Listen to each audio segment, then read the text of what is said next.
Why we struggle to be happy. In the heart of every human being lies a longing, a deep yearning for happiness, peace, and meaning.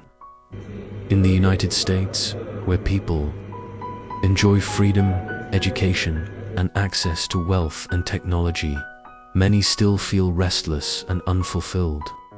Despite having more than ever, rates of depression, anxiety, and loneliness continue to rise. Why is this the case? Buddhism provides a compassionate answer. Suffering arises not from a lack of resources, but from a lack of understanding. We suffer not because life is inherently painful, but because we resist the natural flow of reality. According to Buddhist teachings, there are certain universal laws, not moral commandments, but truths about how reality operates, that govern both our inner world and the world around us. The more we ignore them, the more we struggle. The more we align with them, the more we experience peace. These laws are not religious dogma. They are closer to principles like gravity, working quietly and consistently, whether we believe in them or not. The Buddha called this the Dharma, the truth of how things are. This guide explores 5 foundational laws from a Buddhist perspective. Adapted to modern life in the West, you don't need to become a monk or renounce society. You simply need to bring curiosity, awareness, and a willingness to reflect. If practiced sincerely, these 5 laws can illuminate the path to a more peaceful and fulfilling life. The 5 laws are: the law of daily samsara, break the cycle by awakening; the law of impermanence, find peace in what doesn't last there; law of balance, walk the middle path with wisdom; the law of cause and effect, karma is not punishment, it's a mirror; the law of mind creation, your world reflects your inner state. Each section will explain the law, illustrate it through relatable examples, and provide simple reflections or practices for integrating the insights into daily life.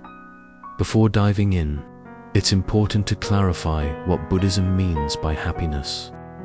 In this context, happiness is not excitement, thrill, or entertainment.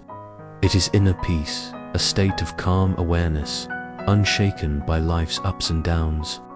This peace arises from understanding and aligning with the nature of reality, and the journey begins with recognizing the repetitive cycles we unconsciously live each day. 1. The law of daily Samsara, break the cycle, by Awake Inyanjian, Buddhism. Samsara refers to the endless cycle of birth, death, and rebirth, a loop driven by ignorance and craving. But samsara isn't just a cosmic process. It's also something that happens every single day in our modern lives. Most people wake up, check their phones, rush through their morning routine, head to work, deal with stress, return home, distract themselves with entertainment, and fall asleep only to repeat it all the next day. This cycle can feel mechanical, exhausting, and devoid of meaning. We're alive, but not truly living. This is the daily samsara, the mundane repetition we sleepwalk through, not because it's inherently bad, but because we're unconscious within it. The first law calls us to wake up, to notice the patterns, pause the autopilot, and respond with awareness. When we begin to question our routines, reflect on our emotions, and examine our beliefs, we create the possibility of transformation. The path out of the cycle begins with mindfulness. Each moment of awareness interrupts the cycle. Instead of reacting out of habit, we begin to respond with presence. We ask, what am I doing? Why am I doing it? Is this bringing me peace? A simple daily reflection practice can be powerful. At the end of each day, spend 5 minutes in silence. Reflect on questions like, What moments today felt alive? When did I feel trapped? What emotions dominated my experience? Where did I act from love? Where did I act from fear? Over time, these small reflections build a map of your patterns. You begin to see that many frustrations are self-created. You start to take ownership of your choices. You become a participant in life, not just a passenger. Real-life example. Jake, a nurse from Illinois, used to feel drained and resentful after work. He believed his co-workers were the problem.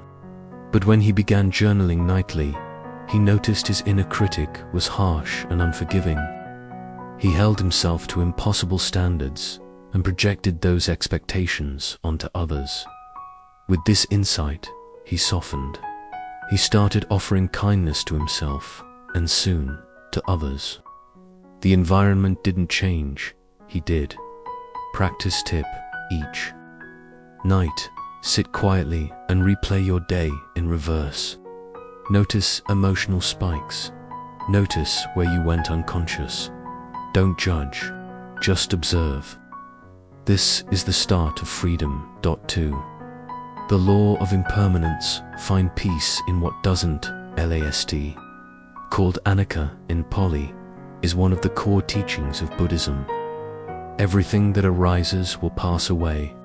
No person, object, emotion, or experience is permanent. We nod at this truth intellectually, but emotionally, we resist. We want our joy to last forever. We want our loved ones to never leave. We want stability. In a world that's inherently fluid, this resistance to change causes suffering. When we cling to what is passing, we feel fear and anxiety. When we resist endings, we feel grief and loss. But impermanence is not a flaw in life. It is life.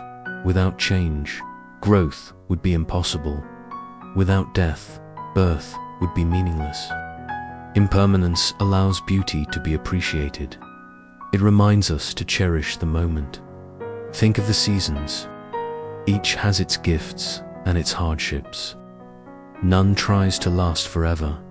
Can we learn to do the same? Reflection practice.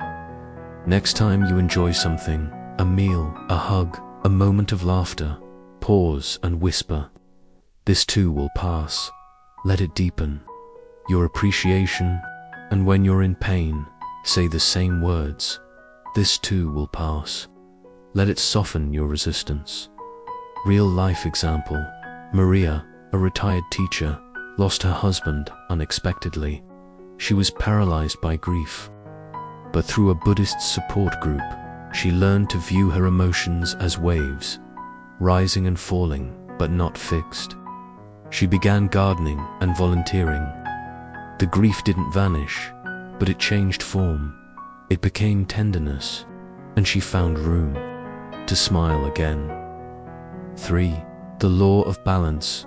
Walk the middle path with Wisdom. The Buddha discovered enlightenment not through extremes, but through balance.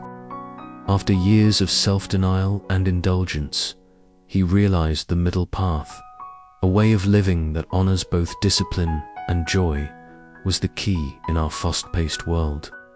Balance is often lost. We swing from overwork to burnout, from overindulgence to guilt.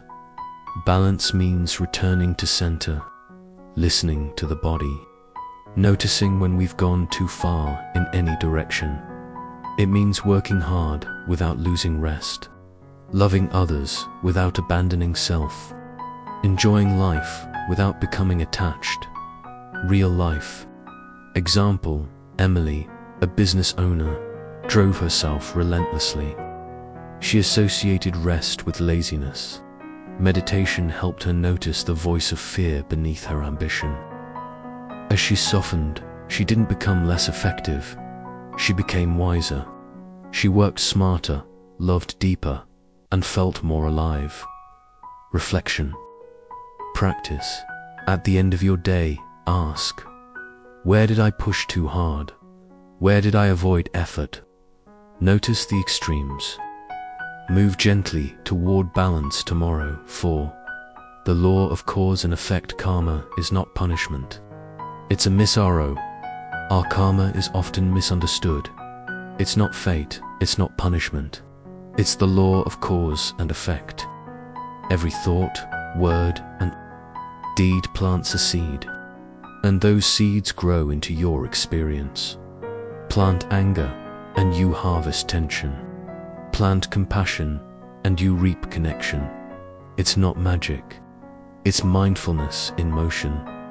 The good news is that you can change your karma, right? Now, every moment is a new seed. Real life example. Derek blamed everyone for his hardships, but through Buddhist study, he began owning his role in his outcomes.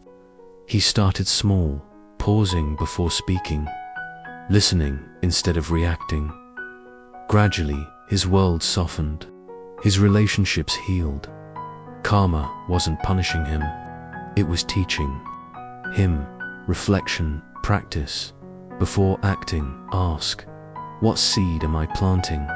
Let your intention guide your actions. It's not about being perfect. It's about being awake. 5. The law of mind creation. Your world reflects your inner state. Buddhism teaches that the mind shapes experience. A restless mind creates a restless world. A peaceful mind sees beauty everywhere. Your perception colors reality. The world is not only what it is, it's also how you see it. The same traffic jam can be frustrating or an opportunity to breathe. The same rainy day can be gloomy or cozy. Your mind is the lens. Real life example. Tina, a school counselor, used to feel drained by student problems. After starting loving kindness meditation, her inner world shifted. She still faced challenges, but her heart was more open. The outer world didn't change. Her way of seeing it did. Reflection practice. Begin each day with 5 minutes of stillness. Notice your thoughts. Choose one intention for your day. Kindness, clarity, or patience. Let it guide your mindset. Living. The laws. Living with peace. These 5 laws are not theories to believe, but truths to live. They point us back to ourselves, to our habits, our awareness, our power to choose. You don't need to become someone else. You just need to become more fully awake to who you already are. Each moment is a doorway. Each breath is a return. Life doesn't need to be perfect. It needs to be understood. And when you understand these laws, suffering no longer feels like punishment. It feels like a teacher. Walk gently, live mindfully, plant seeds of peace, and trust that the laws of life will guide you home.